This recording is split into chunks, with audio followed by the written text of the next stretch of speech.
I was working the I was working the breakfast shift at a hotel in Munich when an American guest walked up to the buffet table and just stared, like completely frozen. He looked at the bread rolls, the sliced meats, the cheeses, the jams. Then he turned to me and asked where the pancakes were.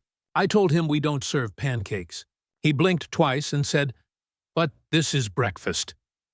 I pointed at the entire spread in front of him. He shook his head slowly and walked away. 10 minutes later, he came back with a box of frosted flakes he'd bought from a convenience store across the street. He ate cereal in the dining room while surrounded by fresh bread and prosciutto. Another guy in Portugal asked a cafe worker why their morning cake tasted like regular cake. The worker explained it was a pastéis de nata, a traditional Portuguese pastry. The American said, "Yeah, but where's the breakfast version?" The worker just stared at him. He thought dessert and breakfast pastries were two completely different species of baked goods. When she told him people eat these for breakfast, he looked betrayed, like she'd lied to him personally. My friend worked at a hostel in Copenhagen. An American couple asked her where they could find real breakfast food. She showed them the rye bread, herring, boiled eggs, and cucumber slices. They looked at the fish like it had personally offended their ancestors. The husband whispered, "Is this a prank?" His wife took a photo and sent it to someone with the caption SOS. They ended up eating granola bars in their room for 3 days straight, rather than try the herring. Then there was the woman in Tokyo who got upset because the hotel didn't have orange juice. They had fresh fruit. They had tea. They had miso soup. She wanted orange juice specifically. And when they didn't have it, she asked if Japan even has oranges. The staff member said, "Yes, Japan grows oranges." She said, "Then why don't you squeeze them?" He explained that orange juice isn't a typical breakfast drink in Japan. She spent the next 5 minutes explaining that vitamin C is important for starting the day, as if the entire country had never considered morning nutrition before she arrived. I watched an American in Rome refuse a cornetto because it looks like a croissant and those are French. The barista told him, "It's an Italian pastry." He said he didn't come to Italy to eat French food. She explained again that it's Italian. He squinted at it and said, "But the shape is French." She gave up and handed it to him anyway. He ate it, then admitted it was good, but still seemed suspicious about its origins. These are the kinds of moments that happen every single day across Europe and Asia. Americans show up expecting their version of breakfast, and when the world offers them something different, confusion follows. A hotel manager in Barcelona told me about a guest who complained that their cereal selection was wrong. They had muesli, cornflakes, and some local grain cereals. He wanted Fruit Loops. She explained they don't stock those. He asked why not. She said they're not common in Spain. He replied, "But kids exist here, right?" Like Fruit Loops were a basic human right for anyone under 12. He genuinely could not process that Spanish children eat different breakfast foods. When she suggested he try the fresh fruit and yogurt, he said, "That's snack food." She asked what he meant. He said fruit is what you eat between meals, not during them. She didn't know how to respond to that. Another American in Switzerland asked a grocery store worker where the big cereal aisle was. The worker showed him a small section with maybe 10 options. He said, "No, the real cereal aisle." She told him that was it. He stood there looking defeated, like someone had canceled his childhood. He picked up a box, read the German label, and put it back down. Then he asked if they had anything normal. The worker asked what he meant by normal. He said, "Like with a cartoon character on it." She walked away. My cousin worked at a bed and breakfast in Ireland. An American family arrived, and the kids immediately asked about cereal. My cousin brought out some Weetabix. The children looked horrified. The dad said, "These look like bricks." My cousin explained you pour milk on them and they soften. The mom asked if they had anything less healthy. My cousin was confused. The mom clarified, "Something with sugar." "They won't eat this." My cousin offered them toast with jam. The kids said no. They ended up eating nothing, and the parents complained later that the breakfast was too nutritious. A guy in Amsterdam walked into a cafe and asked for a bowl of Cheerios. The worker said they don't serve cereal. He looked around at the other customers eating bread with cheese and chocolate sprinkles. He pointed and said, "What is that?" She explained it's hagelslag, chocolate sprinkles on buttered bread. He said, "That's dessert." She said, "No, it's breakfast." He said, "You're telling me people eat candy for breakfast here?" She nodded. He paused, then said, "But you won't give me cereal." She told him to go to a grocery store. He left muttering about European logic. I heard about a woman in Norway who brought her own cereal from America because she didn't trust European cereal. She packed 4 boxes in her suitcase. When someone asked why, she said, "European food regulations are different," and she wasn't taking chances. The person pointed out that European food regulations are actually stricter. She said, "Exactly. They probably banned all the good stuff." She ate her smuggled cinnamon toast crunch every morning, while everyone else had fresh bread, jams, and smoked salmon. On the last day, she ran out of cereal and reluctantly tried the salmon. She admitted it was incredible, but still seemed annoyed that she'd enjoyed it. Then there was the family in Belgium, who asked their host if cereal was a European thing too, or just American. The host was baffled. She said cereal exists everywhere. The dad said, "Yeah, but you guys probably do it different." She asked how you do cereal differently. He said, "I don't know. That's why I'm asking." She poured him a bowl of cornflakes with milk. He stared at it, then said, "Okay, this one's the same." His wife added, "But the milk tastes weird." It was fresh whole milk from a local farm. They were used to ultra-pasteurized milk from the grocery store. The host explained this. The wife said she preferred the American kind because it lasts longer. The host said that's because of the processing. The wife replied, "Exactly, it's better."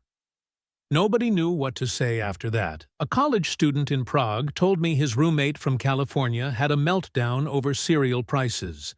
A small box cost about twice what it does in the US. The roommate said it was a scam. The Prague student explained that cereal isn't as common there, so it's imported and costs more. The Californian said, "But it's just cereal." Like the laws of supply and demand should bend for breakfast food. He started buying bread and jam instead to save money, then got mad that he actually liked it better. He felt betrayed by his own taste buds. One guy in Sweden asked a store worker why all their cereal was health food. The worker asked what he meant. He pointed at the boxes with whole grains, no cartoon mascots, and ingredients he could pronounce. He said, "Where's the fun cereal?" She told him, "That's what they have." He said, "What do Swedish kids eat?" She said, "This." He bought a box of muesli, tried it once, and told his friends back home that Europe doesn't believe in childhood joy. I worked at a cafe in Vienna when a tourist ordered a medium coffee to go. I asked what kind of coffee. He said, "Just coffee." I explained we have espresso, melange, cappuccino, Schwarzer. He interrupted and said, "Regular coffee." I told him we don't have drip coffee. He looked at me like I'd told him we don't have chairs. He said, "How do you not have regular coffee? This is a coffee shop." I explained that in Vienna, coffee culture is different. He asked if I could just make him a watered-down espresso. I made him an Americano. He took one sip and said it tasted too strong. I had diluted the espresso with hot water. He wanted it even weaker. I added more water. He said it still wasn't right. I couldn't make it any weaker without just serving him hot water. He left disappointed. A woman in Paris asked a barista for a large coffee with 2 creams and 3 sugars. The barista handed her an espresso. She stared at the tiny cup and said, "This is a sample." He said, "No, that's a coffee." She asked where the rest of it was. He explained that's the standard size. She said, "How am I supposed to wake up from this?" He suggested she order 2. She did, and then complained that it cost too much. He told her that's the price of 2 coffees. She said, in America, you get free refills. He said, this is France. She spent 10 minutes drinking her 2 espressos and looking miserable, like she'd been personally attacked by European portion sizes. My friend saw an American in Rome walk into a cafe at noon and order a cappuccino. The barista raised an eyebrow but made it. An old Italian man sitting nearby shook his head in disapproval. The American noticed and asked what was wrong. The barista explained that Italians don't drink cappuccinos after 11 a.m. The American asked why. The barista said the milk is too heavy for later in the day. The American said, "But I want it now." The barista gave it to him. He drank it while the old man watched in silent judgment. The American left a review later saying the cafe had weird vibes. A guy in Greece ordered an iced coffee and got a frappe. He took one sip and said it was too sweet. The worker explained, that's how they make it there. He asked for it with less sugar. She said she'd make a new one. He tried it and said it still tasted different. She asked how he wanted it. He described what he wanted, and she realized he was talking about cold brew, which they didn't have. He asked why not. She said it's not a Greek thing. He said, but you have coffee and ice. She explained it's a different preparation method. He said, it's not that complicated. She stopped trying to explain. Someone told me about an American in Istanbul who got upset because Turkish coffee came with grounds at the bottom. He thought they'd made it wrong. The server explained that's traditional. He said, you're supposed to filter it. She said, no, you let it settle and don't drink the bottom part. He said that's wasteful. She said it's how it's been done for centuries. He took a big sip anyway and got a mouthful of grounds. He spit it out and said the coffee was broken. Other customers stared. He left a 1-star review about unfiltered coffee. A woman in Copenhagen ordered a coffee with cream. They gave her milk. She said she wanted cream. They said they use milk. She asked why. They said that's standard. She said, can you make it with cream? They didn't have cream. She asked what they do have. They listed their options. She said, just regular coffee with regular cream. They gave her coffee with milk again. She looked exhausted. She drank it in silence and later told her travel group that Copenhagen was hard to navigate. I heard about a guy in Berlin who walked into a trendy cafe and asked for a venti coffee. The barista said they don't use Starbucks sizes. He said, fine, large. She asked which coffee. He said, drip coffee, large. She said they don't have drip coffee. He asked what they do have. She listed 10 different espresso-based drinks. He interrupted and said, do you have anything simple? She said, espresso. He said, that's too small. She offered an Americano.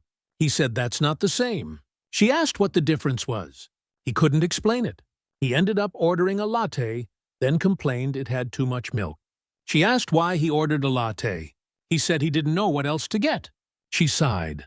A couple in Prague asked a cafe if they could sit and work on their laptops all day. The owner said yes, but they'd need to keep ordering. They seemed confused. The woman said, we bought coffee already. The owner explained that in Prague, you can't sit for hours on one purchase. She said, really? Like the concept was foreign. In the U.S., cafe culture often means camping out with one drink for hours. In many European cities, that's considered rude. They ordered a second coffee after 2 hours, then seemed annoyed about it. They left a review saying the cafe pressured them to buy more drinks. An American in Germany asked a hotel worker where the bacon was. The worker pointed to sliced ham and salami. He said, no, bacon. She said, they have different breakfast meats. He said, but everyone eats bacon for breakfast. She explained that crispy American-style bacon isn't common in Germany. He said, what do you eat with eggs then? She said, bread, cheese, cold cuts. He looked horrified. He asked if they could cook him some bacon. She said they don't have it. He stood there looking lost, like his morning ritual had been stolen from him.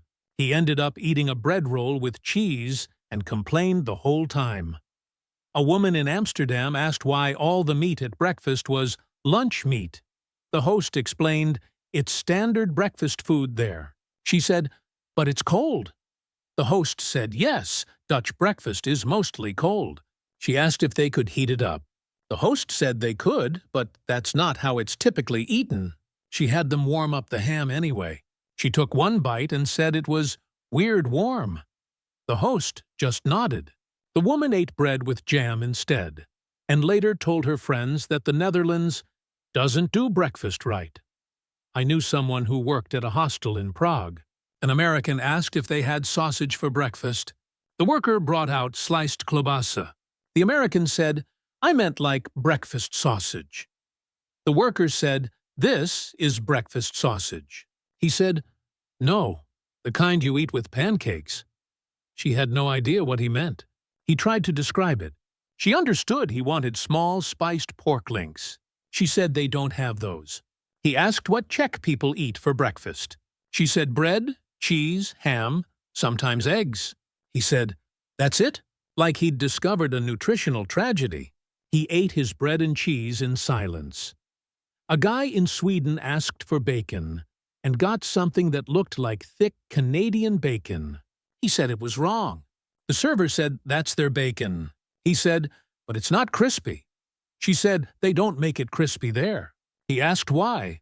She said it's a different style. He said, can you fry it more? She took it back and cooked it longer. It still wasn't crispy like American bacon because it was a different cut of meat.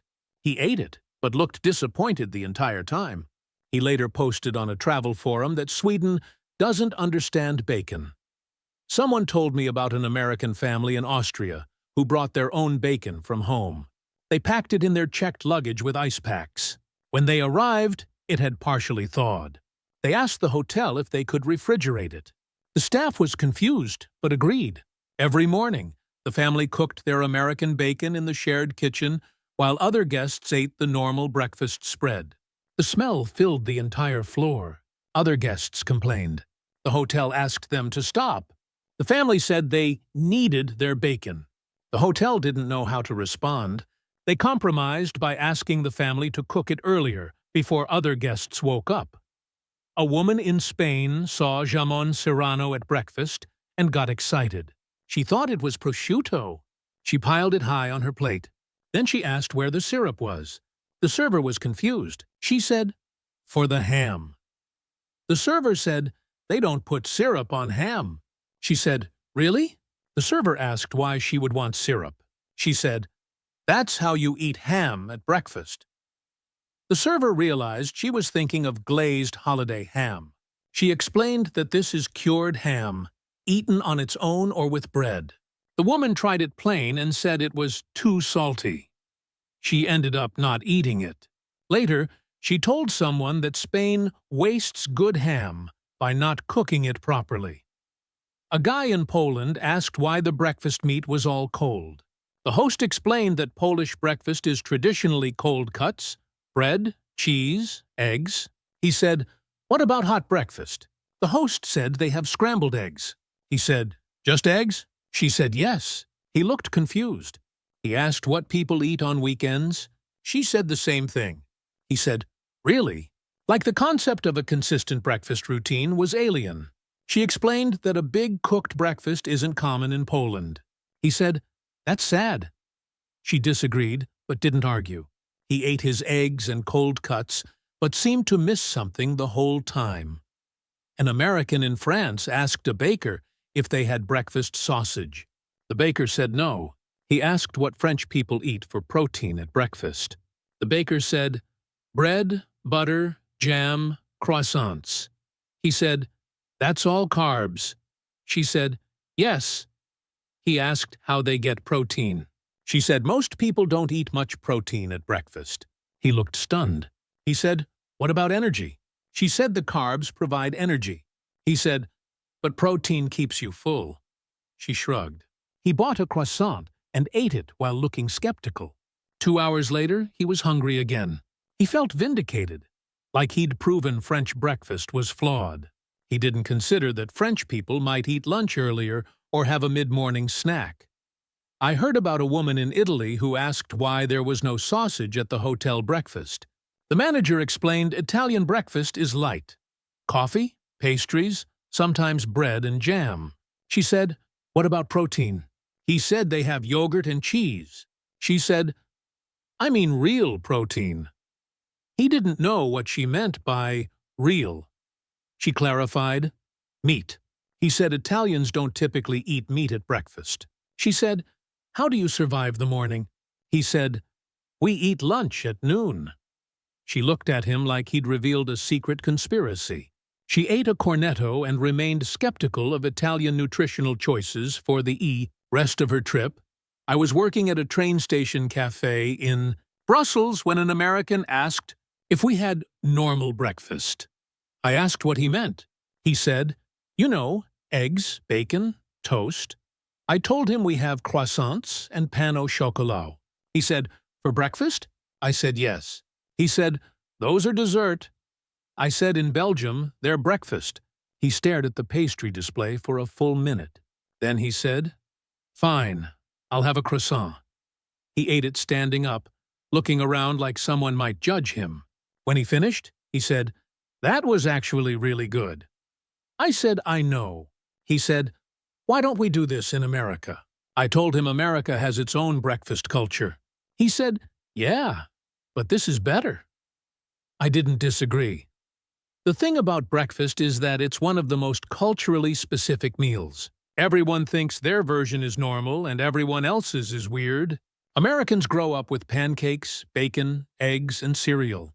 Europeans grow up with bread, cheese, cold cuts, and pastries. Asians grow up with rice, soup, fish, and pickled vegetables.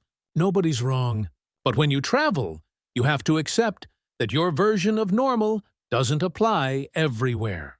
That's the entire point of traveling, to see how other people live. But some people never adjust. They spend their whole trip looking for a taste of home instead of trying what's in front of them. They complain that the coffee's too strong, the portions are too small, the meat's not cooked right. They miss the whole experience because they're stuck comparing everything to what they know. I watched an American woman in Vienna try a Kaisersemmel with butter and jam after refusing it for 3 days. She'd been eating granola bars in her room. On her last morning, she finally tried the bread. She closed her eyes and said, "Oh my God." Her husband asked what was wrong. She said, "I wasted 3 days." He tried it too. They sat there in silence, eating fresh bread, realizing they'd been stubborn for no reason. They left the hotel that afternoon. I never saw them again, but I think about them sometimes. I hope they learned something. These stories never stop. Every day, someone walks into a cafe or hotel in a foreign country and gets confused by breakfast. They ask for things that don't exist. They refuse things that are right in front of them. They compare everything to home and find it lacking. And the locals watch, patient but bewildered, wondering why anyone would travel across the world just to eat the same thing they eat at home. That's the funny part. People say they want to experience new cultures, but sometimes they just want their culture in a different location. And breakfast is where that contradiction shows